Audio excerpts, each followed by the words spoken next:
Hello. Oh, the camera quit for some reason. I'm not sure why.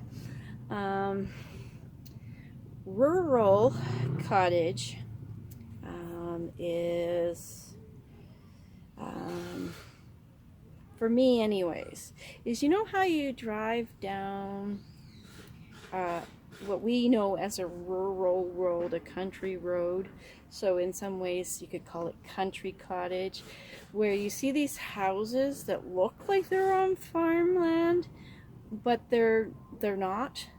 You know, they don't have property or anything. They're just a house on a country road, and you're like, wow, it'd be cool to live here. Well, some of us would be well and cool. Some people are apartment people, and that's fine. We should all live. Oh my goodness, monkey. You are full of stickers. Oh, we're gonna have to deal with that. Hey, baby. So anyways, that's part of the country living, even in town, is, oh my god, is you got to deal with weeds and things like that. But I like the quiet aesthetic of it, of that country living. I am a country girl at heart, so to have a rural country feel to my outside is gonna make me the happiest. Dave's an apartment person. I think I've mentioned that before. So none of what I am doing here makes any sense to him or matters to him, really. And that's okay. When I've thought about it, that's okay. As long as he's not complaining about it. Because his aesthetic is very clean lines and very apartment. Growing up with cerebral palsy and limited use of arms and legs and things like that, have kind of set that mindset for him that life is a lot easier if you are only living a certain way. So I confuse him a lot because, you know, like being outside. It's me. So the two different personalities, sometimes they clash, but a lot of times we meet in the middle. So that's thumbs up for that in the relationship department. Oh crap, I got these little sticker things all over my shirt now.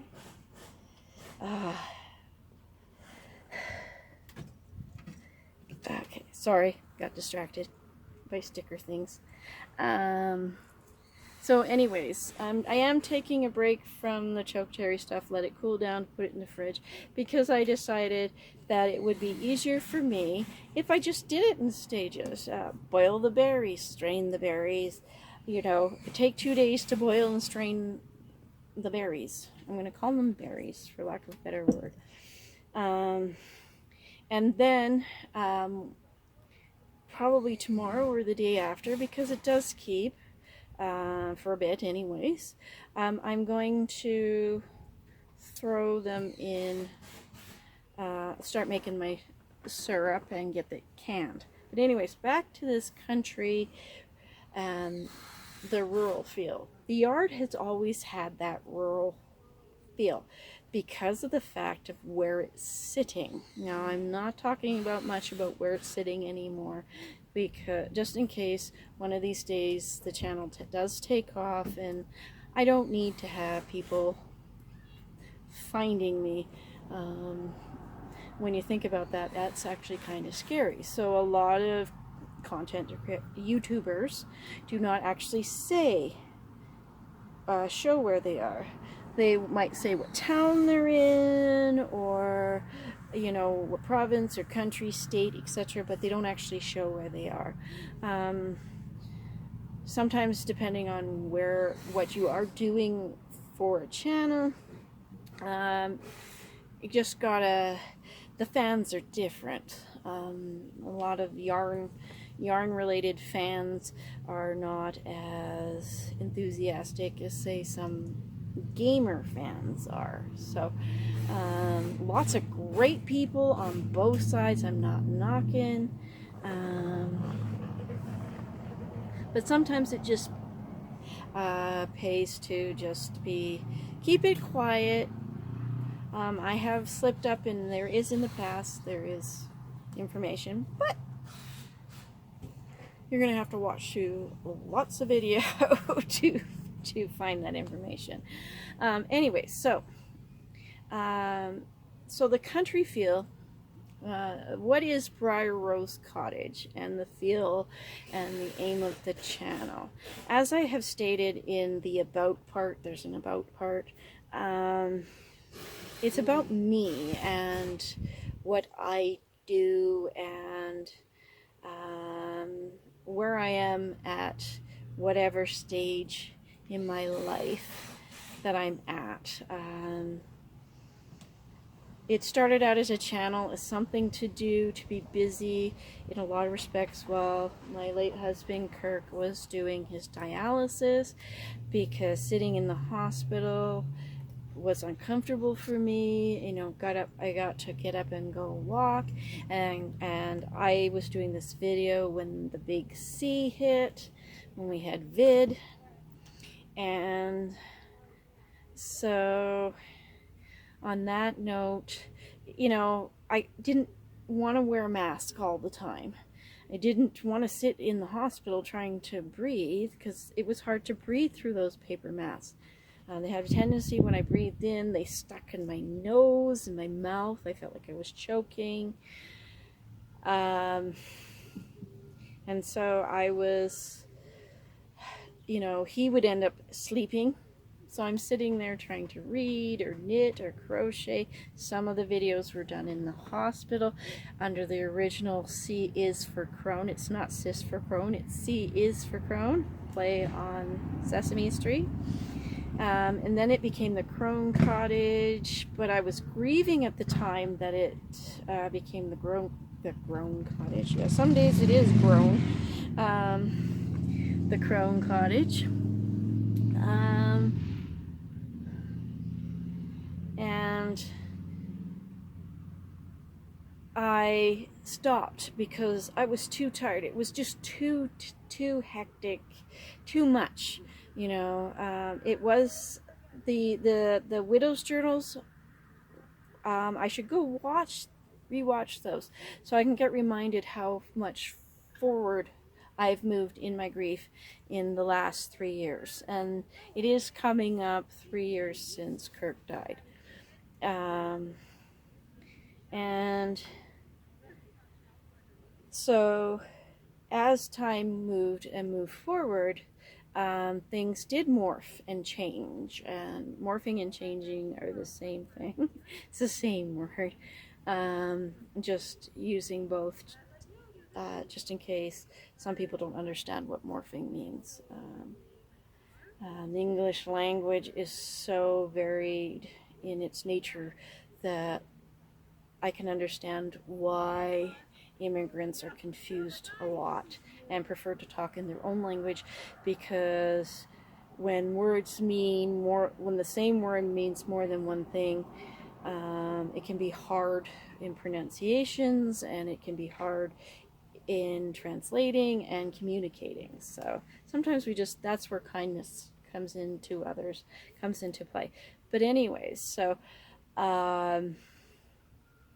in this, as I'm getting back to the country feel, as the channel morphed, I eventually settled on Briar Rose Cottage. I wanted something that when people typed it in, not a whole lot comes up. There is, but I pop up as in the top 4 predominantly in there. Briar Rose for the Disney and that kind of stuff pops up. There's another lady that's got Briar Rose, but I think she's a real estate lady, and she's trying to sell a cottage in England or Scotland or something.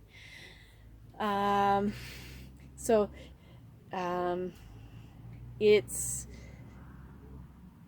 sort of singular, Briar Cottage. So this channel is all about gardening, and it will have knitting in it, and it will have crochet in it, and it will have, if I feel up to, arts and crafts in it as well. But generally, it's about me and my life. And I have talked about lots of ways I want to be decorating and making the house and the yard fit me. Well, as a country girl, and I love gardening, I really, really do love that sort of old style country yard. Like, if you go to Carameus and check out the grist mill, and they have all their gardens and stuff, or any of those other old-time places that are around Europe or the States, Bastion, careful, or Canada, you will see there's lots of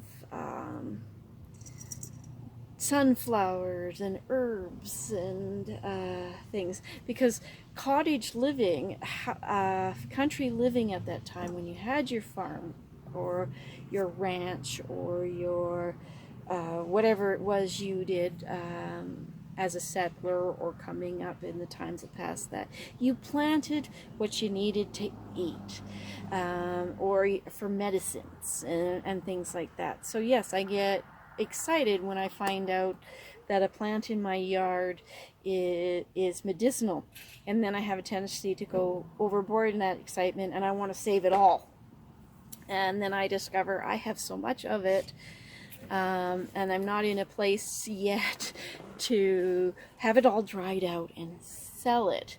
You know, I'm not in the mindset. I have been bouncing around an Etsy shop again, as something I want to do for my art, and some craft things I would like to, when I make it, I don't always want to keep everything, so nor should we. Why should we keep everything? I'm going through clothes and stuff again. I just went through at the beginning of August, I went through, or the end of July there, I went through a whole bunch of clothes. So I'm doing spring and fall cleaning. It doesn't matter what time of year. So I'm enjoying this eclectic. I'm enjoying looking out at all my sunflowers. It's been a prolific year for sunflowers. Oh my God, there's lots of sunflowers. My little lilac bushes along the outside edge of the path, that's going to be the path between the deck and a sitting area.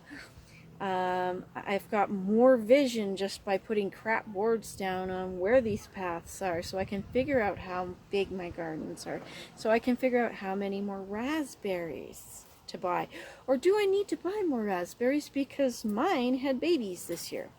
So some research this winter as to how to dig them up, so I can transplant them and let them grow, because in a lot of respects the raspberries I got all grew on the new stuff. I did not know that. That's something I learned this year. So it means clotheslines. The country feel is clotheslines, drying. You know, you've got all here, we've got lots of wind and seems to be lots of sun, and as long as it's still a little blue up top, I can dry clothes outside when it's smoky and hazy here, and the clothes don't smell like forest fire. So that's kind of cool.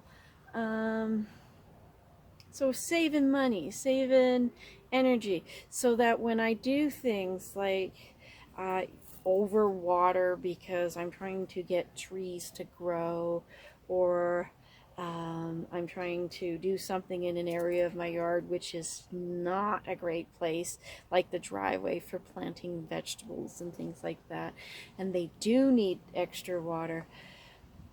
I'm trading off, and I think sometimes when we're thinking about the environment and things like that, I think it's good to trade off. Dave sits in the dark and watches TV a lot. I'm like, we paid the electric bill, we're good. But at the same time, I kind of back up a little bit and think about the fact that, yes, by not doing that, we are saving electricity. Hello, Simon and monkeys. Yeah, Simon and the monkeys. Yeah. Oh, and Bastion. It's my boys. Oh, God, I love my boys. Yeah, Bastion. That's Bastion's tail right there. And I don't know if I can tip this. There's Simon. And over here, we have Monkey. And them's is my boys. Oh, this tipped again. There we go. Yeah. Move this closer so I don't feel like I have to yell. There we go. So anyways, okay, you want to be careful? It's just a walk sitting in the hole in a table. So yes, I do like that rural, you know, and that feel of I'm not sitting in town.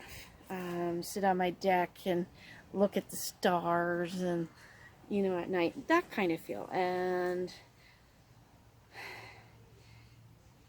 you can see that if you go look up at old English gardens or just like English cottage, UK cottage gardens, because they have them all over, not just in England. It is in Wales, it is in Ireland, it is in Scotland, you know.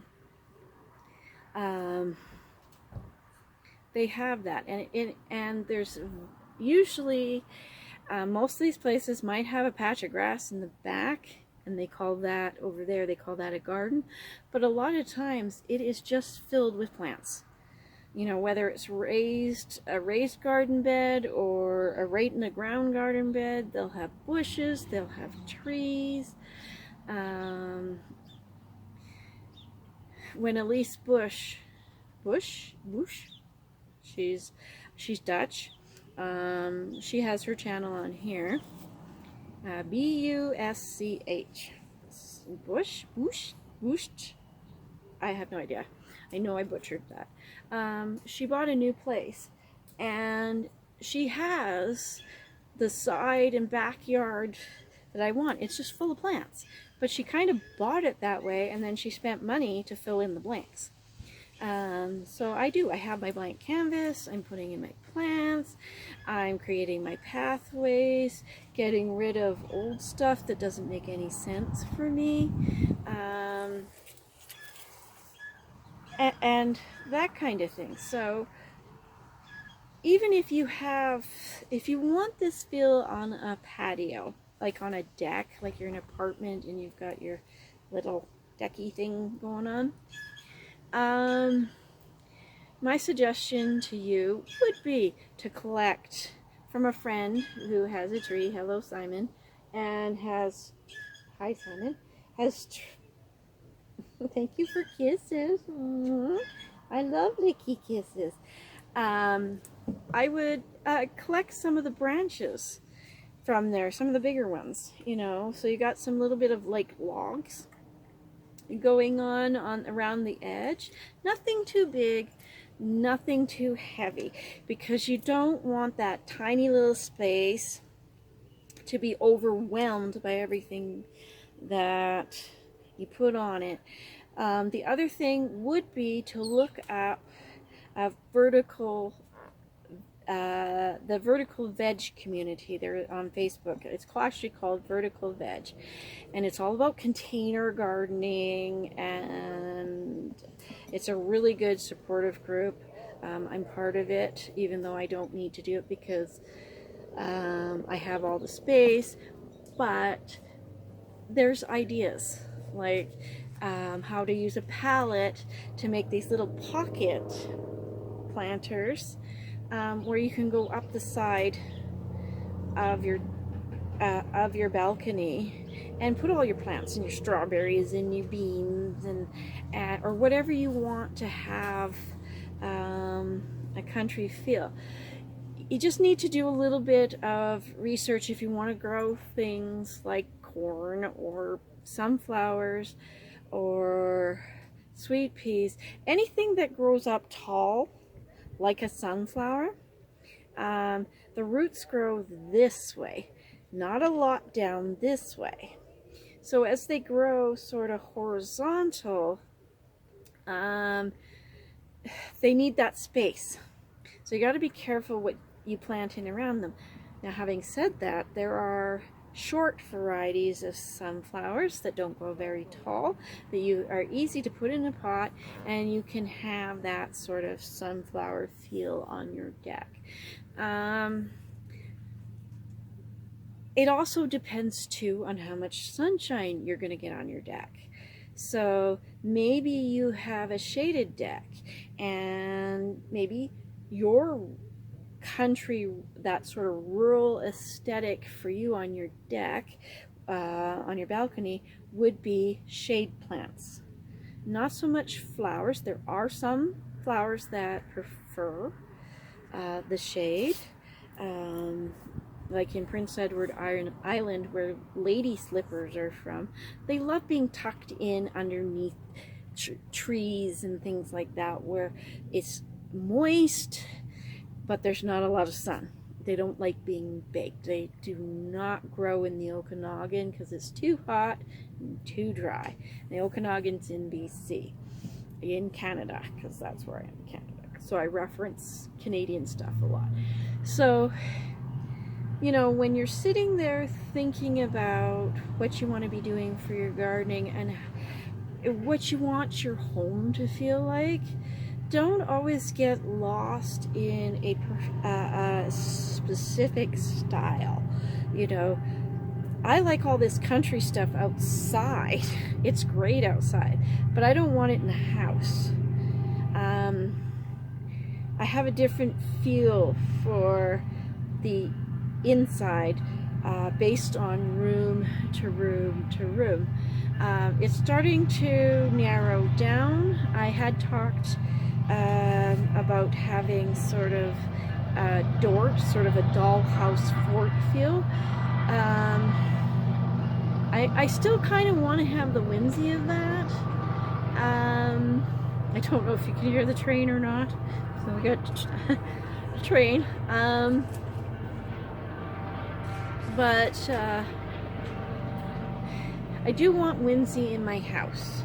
So my kitchen is definitely going to feel a little bit more farmish, kitchen-y, farmish country. But my living room, where predominantly the video game machines are, and the movies and the TV, is more like, I want a den feel, but I want sort of like English castle den feel. So I'm not exactly sure all what I've been doing that in there.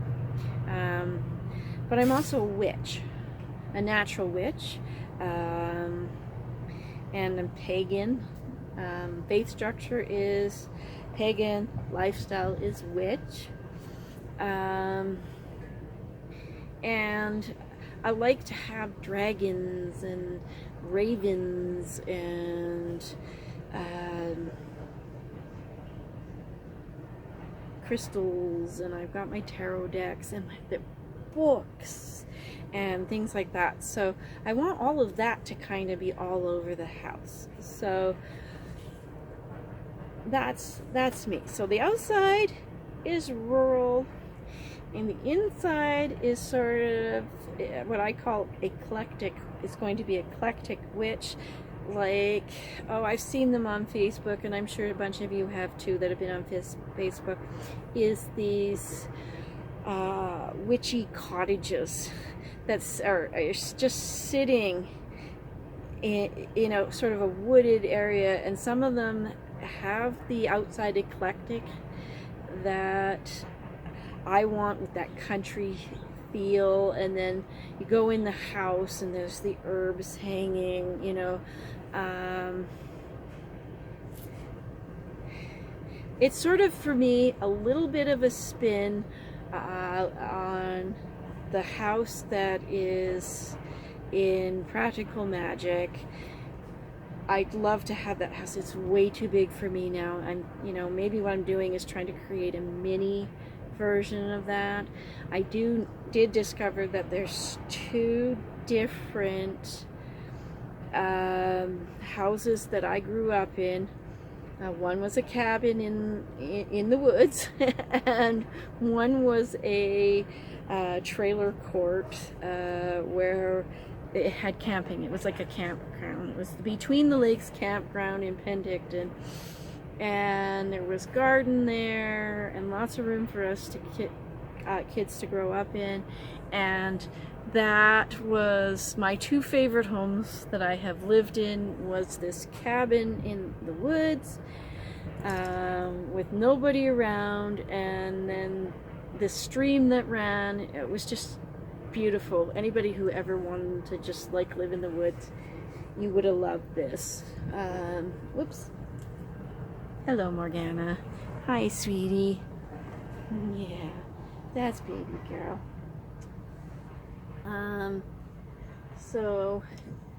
But yes, that is the eclectic that I'm going for. Whoops. Here is that sort of country feel in town, a safe place for fairy energy and daydreaming and whimsy. You know, bugs can come here and not everything is going to get killed by bug killer. Got to deal with the wasps. Found the hole, the opening. There is like 100 other places those around here that the wasps could have built a nest, and we would have never had any problems. But not under the lilac bush where I'm trying to garden. So there you go. I do wish that the one little spider that built a nest, I started it a web above my washing machine. I wish it was bigger. I'm not a big spider lover, but oh my god, the flies, it would be fed well. It absolutely would be fed well. Which is why I leave all the ones around the door, even though I walk past one and I'm kind of like, eee, spider. So yes, the bee is for bugs video did creep me out because I was taking pictures of spiders. But I did that one for a budding entomologist of a friend's child, and they just love bugs. So anyways, we're coming up on 30 minutes. So when you go on YouTube or do the internet, whether it be Pinterest or just whatever in your wanderings, and you're looking at all the eclectic styles, whether it be dark academy, goth, you know, in that goth thing, and or you like goblins and gnomes or fairies or witch, my suggestion to you is to take your favorite bits and pieces that you have loved from the time you can remember as a child to this point now, and do that. The people that I've seen that have done the mixing and matching, and just doing their own thing with it, have seemed to be the happiest with it. And that's what I'm doing. You know, get my witchy on. You know, I have been in churches. I have not burst into flames. Got married. Kirk and I got married in a chapel. So did not burst into flames.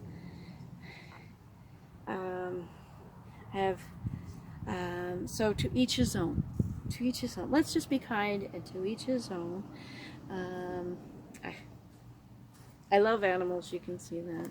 So I will take a step back and not be defensive. I had my little teeny defensive moment, and I'll take a step back. So plan your style around you. And then be kind to the other family members, and have them be kind to you if you are sharing space. If you are rooming with somebody, hello Morgana, then make your room the central space of your eclectic, of your style, and let the common areas just be common. Maybe they're a little bland, maybe it's a little boring, but you can open your bedroom door and go, this is my oasis. And that's the whole point of developing a style, is to live in your own personal oasis. So remember, if you're an apartment dweller and you hate country stuff, don't do it. If you're an apartment dweller but you love country stuff, just don't go overboard with it. Fill it with your cows and your pigs and your chickens and your little fences and your sunflowers and all that kind of stuff. Just keep it smaller so that you're not overwhelmed with it. Unless that is what you absolutely love, is you just want to dive in there and live it, then so be it. That's your thing. So until next time, be kind, but most of all, be kind to yourself. Give yourself a pat on the back when you do good, and even if that means just you got out of bed and put some clothes on, and PJs works as clothes. Comfort, comfort, comfort. Peace, love, and happiness. Until next time, bye everybody.